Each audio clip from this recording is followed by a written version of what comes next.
Donc, nous allons commencer en fait une partie des 5 supplices, une campagne de Cthulhu, de l'appel de Cthulhu.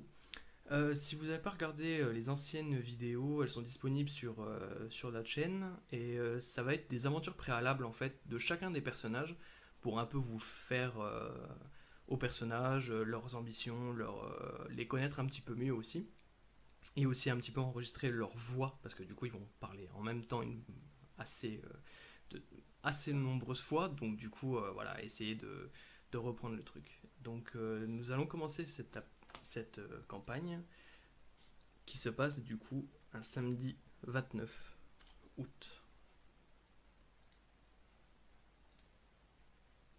Gueule. Et bien le bonjour à tous, et voilà, et c'est reparti pour notre fameuse campagne des 5 supplices. Euh, Bonjour, maître du jeu. bien le bonjour à vous, mes chers proies. Aïe,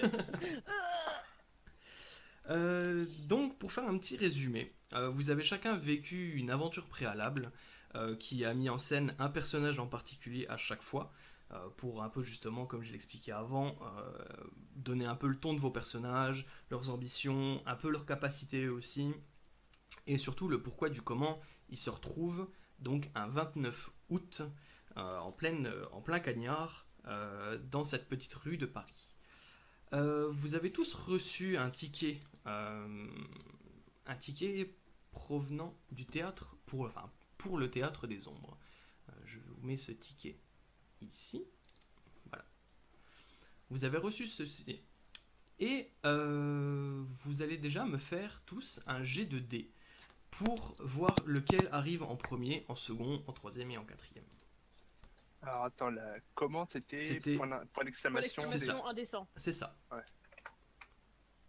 Ok. Voilà. Michel est en avance même. Ah, comme toujours. Hein. Michel, il a pris un jet. C'est ça. Ok. Du coup, dans l'ordre, J'en sais Michel... pas le temps. C'est ça. Je vais mettre vos personnages en dehors de la zone. Voilà. Du coup, Michel, tu arrives dans cette rue piétonne. Et tu vois qu'il y a un petit peu de monde. Ça se bouscule un peu. Et le scooter? Ouais, il y avait des petites mobilettes, tu sais. C'est pas non plus un. Il n'y a pas de pot ninja, hein, qu'on soit d'accord. Le pot ninja à l'époque n'existait pas en 1929. Mais voilà, c'est une petite rue qui donne sur une grande rue, donc forcément il y a quelques mobilettes, il y a quelques cyclomoteurs, si je puis me permettre. Et Michel, toi tu arrives un petit peu en avance car tu es quelqu'un d'assez strict dans ta manière de vivre. Tu es écrivain, je le rappelle. Et du coup, tu arrives dans cette rue-là. Tu remarques à gauche en particulier, donc je vais faire des petits... Ici. Il y a quelques personnes qui attendent Il y a là. un gros. Tu vois qu'il y a... C'est ça. T'es mort. Voilà, c'est pas un jet. Et tu vois qu'il y a quelques personnes qui sont là, qui patientent devant l'entrée. Tu remarques aussi que sur la devanture, il y a un truc marqué Théâtre des Ombres. Qu'est-ce que tu fais? Tu t'approches, tu restes un petit peu à l'écart, que tu as à peu près une demi-heure devant toi avant Je que... m'approche, mais je reste quand même à l'écart du groupe, je regarde un peu autour de la rue.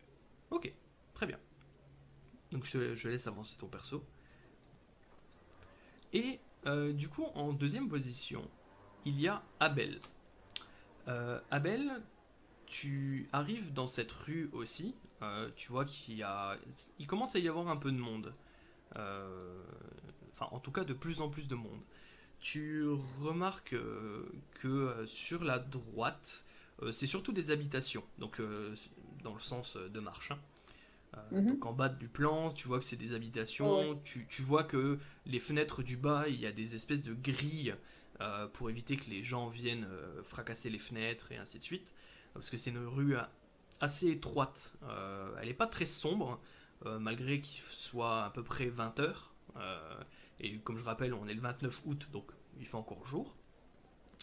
Et tu vas pouvoir te rapprocher aussi de la troupe qui attendent pour arriver au niveau de l'entrée. En troisième position, du coup, il y a Adélaïde. Adélaïde, toi, est-ce que tu es seule au passage? Est-ce que tu es accompagnée ou tu es seule? Bah j'ai un. En fait, je suis venue en auto. Oui. On l'a entendu Et, passer tout à l'heure. En carrosse. En scoot. C'était elle qui était en scoot.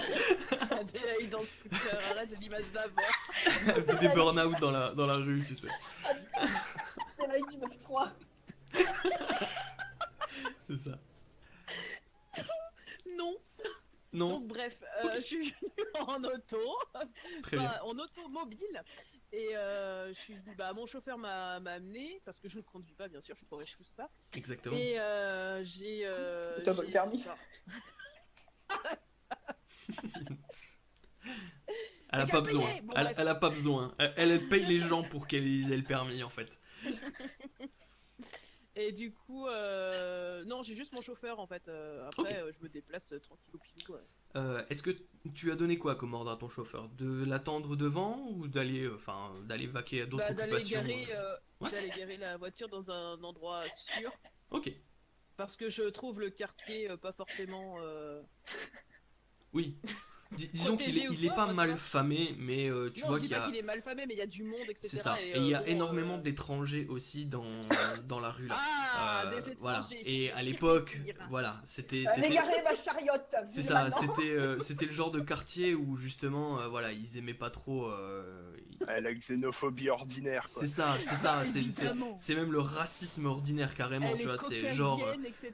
Laisse tomber quoi, les racistes. voilà, n'en plus faut pouvoir. pas s'étonner, entendre dans la rue des Européens dire que c'est, enfin voilà, les jaunes, voilà, c'était commun. Les Shinks. C'est ça, les Shintok, machin. C'était vraiment très très commun.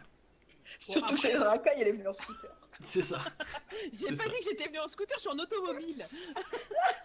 Du coup, Adélaïde, est-ce que tu vas te mêler à la plèbe ou tu restes un petit peu à l'écart? Ça va pas. Ah mon dieu, des pécores, quelle horreur. Descendant. Non, est-ce que autour de moi il y a un café de riches? Non. Par contre, si tu veux, tu peux me faire un petit jet de perception. Parce que d'où tu es. Ouais. Alors, tu as. Carrément. J'ai 70. Elle se fait voler son porte-monnaie. Oh merde. Ok, très Ça bien. passe. Non, il n'y a pas de café. Par contre, tu remarques à cet endroit-là, où je fais la croix, Oui. tu remarques qu'il y a une petite boutique japonaise. Tu supposes une épicerie qui est ouverte. Allez. Avant Je les vais Arabes, il y aller, avait les Japonais. Non mais en fait c'est parce que j'ai pas trop de problèmes avec les asiatiques, mais quand il y en a beaucoup quand même faut pas déconner. Oui, voilà. Ah, Puis, ça va. tu vois que. J'ai un ami asiatique. Quand il y en a un, ça va, c'est quand il y en a plusieurs qui a les Ce problèmes. racisme ordinaire, quoi. Non, Je mais joue vraiment. RP. Hashtag Brissortefeu. C'est ça. C'est mon petit filleul. Jeanne, où es-tu? Tu vois que tu vas devoir passer quand même dans une petite. Enfin, il n'y a pas une émeute non plus, hein, mais il y a quelques personnes. Tu vois que quand tu passes, tu gardes quand même ta main sur le sac à main, tu vois, tu restes prudente malgré tout. Je te Très bien. laisse déplacer ton personnage vers l'entrée de Oui. cette boutique. Mademoiselle, t'es charmante. Ouais, maman belle. Au passage, T'as oublié de faire l'accent chinois. Abel et Michel, si De l'antélis. si vous voulez,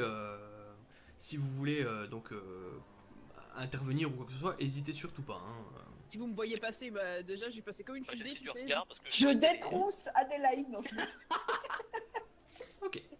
Tu rentres dans cette fameuse boutique qui s'ouvre à Oh, toi. elle était préparée.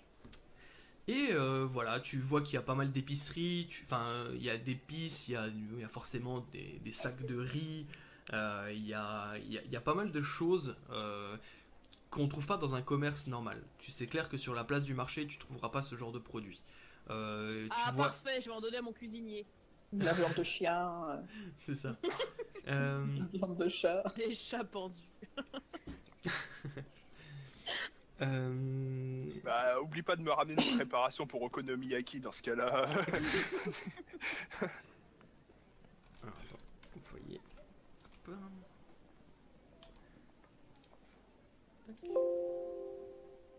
Hop. Hop. tu vois qu'il y a une employée qui est en train de... qui t'accueille, quoi, hein, tout simplement, qui parle bien Beaucoup français. Non, Je savais. qui parle bien français. Il y a un accent, c'est sûr, mais qui parle bien français. D'accord. Du coup, en attendant, Megumi, toi, tu arrives, pareil, dans cette rue-là. Tu connais assez bien le quartier, et tu n'as aucun problème avec justement le monde ambiant autour de toi. Ouais, je suis pas raciste, moi. Non, voilà, c'est ça. Et Attends, ça lance des pics là? qu'est-ce que Elle tu était fais à ton tour? infiltrée, celle-là. Au passage, vous voyez que du coup, cette porte s'ouvre. Hop. Ah merde, c'est en blanc. Vous voyez que cette porte s'ouvre et du coup, les quelques personnes commencent à rentrer dans la première pièce qui s'offre à vous en fait. Megumi, qu'est-ce que tu fais? Tu vois que les gens commencent un petit peu à rentrer. Pour le coup, je vais y aller normalement, enfin, ouais. Ok, très Oui, bien. rentrer, parce que de toute façon, j'ai pas de course particulière à faire ou d'autres occupations. Ok, très bien, pas de problème. Du coup, Michel, toi tu vois que bon, la porte s'ouvre en grand, tu vois qu'il y a pas mal de lumière à l'intérieur, ça a l'air vachement bien éclairé, et du coup, je te laisse rentrer dans la pièce.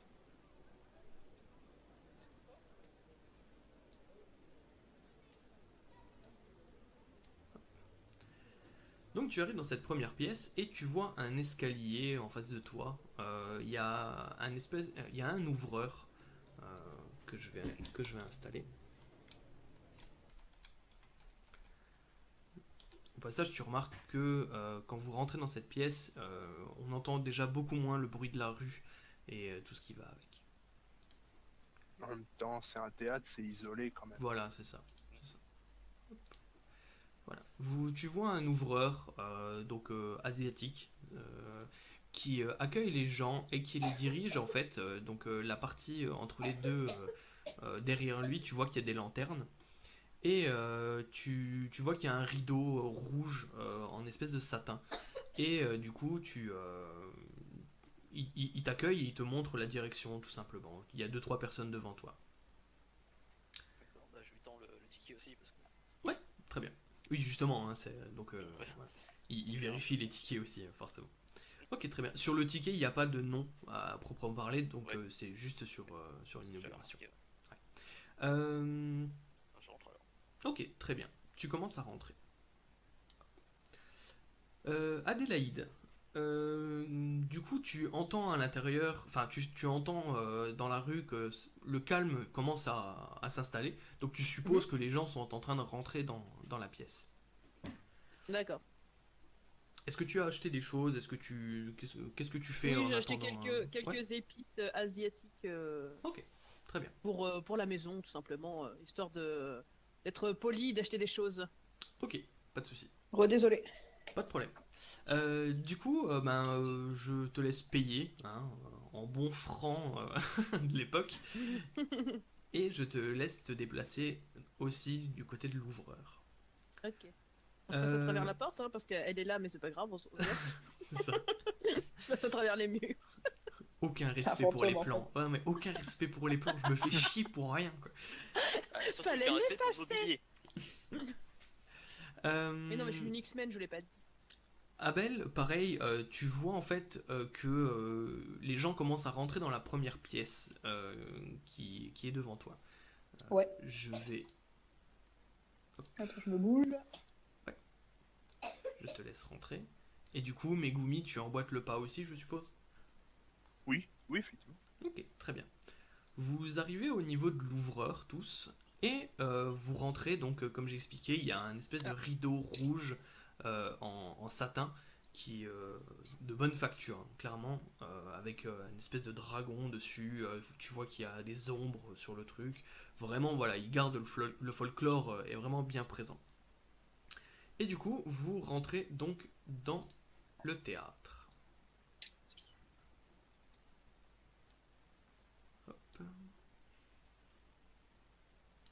Bonjour, bonjour. On peut s'installer sur un banc? Oui, oui. Tu vois que l'ouvreur, en fait, il y a un deuxième ouvreur à côté. Qui est... Ah mince, c'est vrai que la couleur invisible, c'est pas cool pour les ouvreurs. Voilà. Et qui vous dirige tout simplement. Il vous place en fonction de votre taille et tout ça. Michel, toi, tu es le premier arrivé dans la pièce. Et du coup, tu vois qu'il te place au deuxième banc à gauche.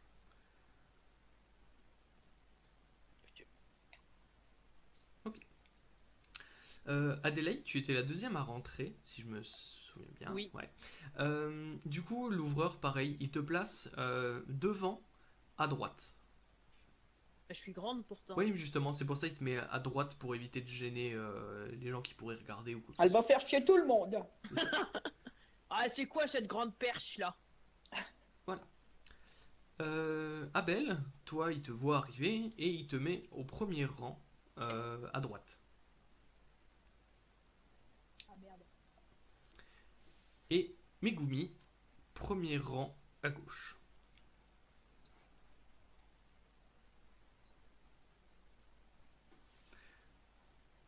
Voilà. Est-ce que j'ai repéré un moyen de faire ce pourquoi je suis venue? C'est pas ici. D'accord. Tu vois vous voyez qu'il y a des lanternes un petit peu rouges un peu partout. Vous voyez qu'il y a un grand rideau rouge aussi devant vous qui cache la scène pour le moment. Il y a quelques petites cloupiottes. La salle est pas très grande. Il doit y avoir peut-être une 25-30 personnes à vue de nez. Et vous voyez que bon, ça chahute un petit peu, enfin ça parle assez fort même. Hein. Voilà, c'est un théâtre, mais bon, c'est un théâtre de rue aussi, donc. Ouais, les Chinois ça parle fort. Vous remarquez qu'il n'y a que des Européens comme participants. Ah. Voilà. J'ai rien dit. Les Japonais, enfin les Asiatiques surtout, prêtent le lieu et c'est eux qui font qui font le théâtre. Mais voilà, ils accueillent surtout du public européen parce qu'ils n'ont pas l'habitude. Les ombres chinoises à l'époque, c'était un truc vraiment que personne connaissait en fait en Europe. C'était un truc assez peu commun en tout cas en Europe. Méconnu. Voilà, c'est ça, merci. Vous voyez que bon, les gens continuent de prendre place. Si vous voulez faire quelque chose en attendant, n'hésitez surtout pas hein, à me couper pour si vous voulez faire une action, quoi que ce soit. N'hésitez pas. Et vous voyez que l'ouvreur se met devant. Il vous demande en fait de faire silence. Et une musique se lance. Il vous remercie d'être là. Et il vous explique que vous allez participer en fait à la légende des rançonneurs de droits divins. C'est une pièce qui va être jouée par un marionnettiste qui s'appelle Ryu Ru. Et il remercie les gens encore une fois et il dit profitez bien de ce spectacle. Et il tire Merci. le rideau.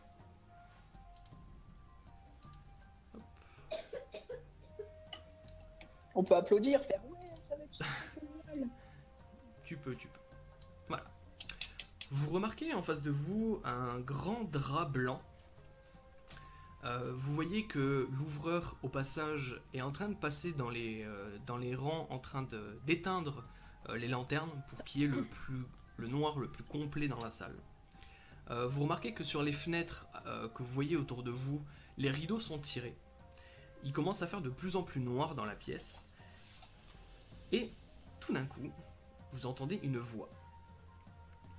Bien avant l'arrivée des premiers évangélistes portugais, longtemps avant le rayonnement de la dynastie Shang, les rançonneurs de droits divins faisaient planer pour toutes les provinces chinoises le murmure terrifiant de leurs étendards de soie.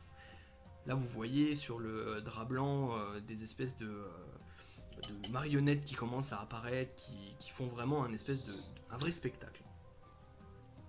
Investis des plus terribles pouvoirs et escortés par de monstrueux coursiers des tourmentes, ils pouvaient faire trembler la terre ou rouler des torrents de boue. Là, vous voyez encore une fois des torrents de boue comme ça, avec des espèces de draps, vous supposez, à l'arrière, pour mimer ce genre de choses. L'annonce de leurs approches faisait fuir les esprits tandis que les prêtres s'enfermaient en récitant des litanies que seule la mort pouvait interrompre. Donc là, pareil, vous entendez des espèces de psalmodies en arrière-fond. Les peuples qui ne payaient pas l'impôt millénaire exposaient leurs terres, leur vie et celle de leur descendance au châtiment des rançonneurs. Sachez qu'il fut un prince pour invoquer un jour l'abolition du droit. Il unit les provinces et lança des milliers d'hommes contre cette caste de seigneurs infernaux. Donc là, vous voyez qu'il y a plein de petits soldats qui sont en train de comme se faire la guerre. La guerre dura des siècles. Des millions de guerriers furent sacrifiés, jusqu'au jour où les rançonneurs durent se réfugier dans leur dernière citadelle.